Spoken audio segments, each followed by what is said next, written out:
About a dozen or so so-called death cafes are in San Diego. While the idea of talking about death and dying over coffee may seem morbid at first, my guests say it could be a life-changing experience. Karen Van Dyke is founder of Death Cafe San Diego, and Scott Masters attended Death Cafe events. And Karen, what's the idea behind Death Cafe? Death cafes are about conversation. Conversation about death, dying, and living. As simple as that. It's a model that people think, well, isn't there more than that? There isn't more than that. It is truly about the conversation about those topics.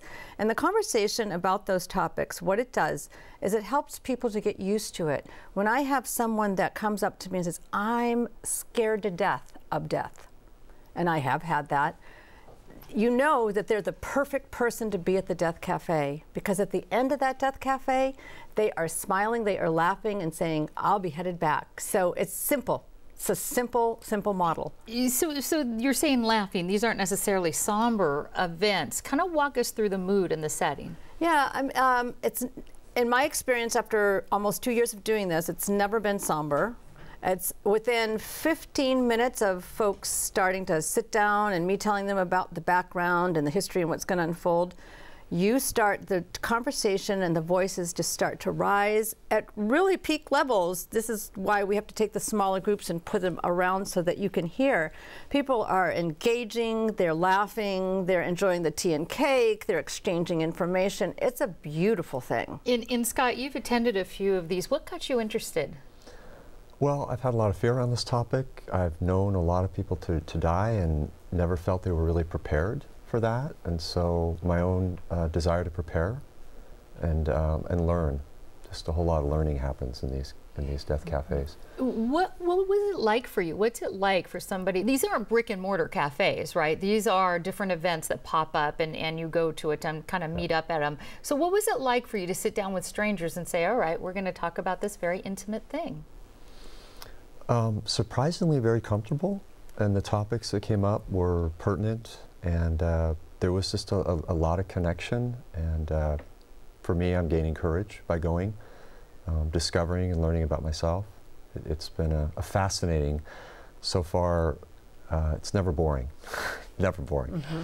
Well, it's not boring. I've heard laughter, I've heard these things, but what kind of issues actually come up? What kind of issues, Karen? You know, all kinds of issues come up. How do I want to be buried? Do I want to be cremated? I didn't know that I had to have that in writing. What do I want my family to do when I die? Have I created those documents? Have I written it down? Maybe I want a destination funeral. I need to take time to do that.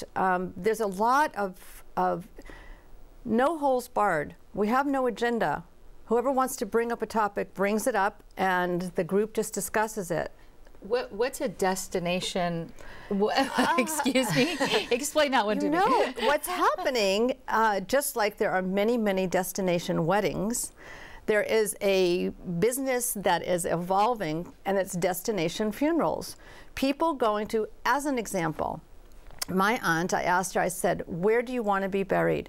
And she said, well, I'd like to have my remains spread over the mountains that I skied on. And I said, oh.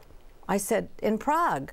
And she said, yes. She said, that's what I would love. Destination funeral. How is the subject, Karen, of religious beliefs handled? Well, it's actually not handled. It's discussed. Okay. So people come, they have everybody has their own personal agenda, and that's what we love. We love that that agenda is out on the table, because that's how we learn from each other, and it's really fabulous. So we welcome all. Yes, the discussion, atheists, even religious, all. The most interesting conversation I ever had at a Death Cafe was with Catholic, Muslim, Jewish, atheist, and me that I call interspiritual. And that was the most fascinating conversation, and the person I was attracted to the most was the atheist. Amazing. Interesting. Amazing. Interesting. Now, Scott, has your outlook on death changed?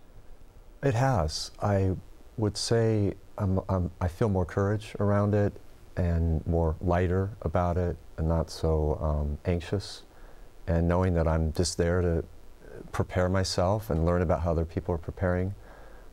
It gives me a much greater feeling of connection with others and that I'm not alone. And so I'm glad to have found it.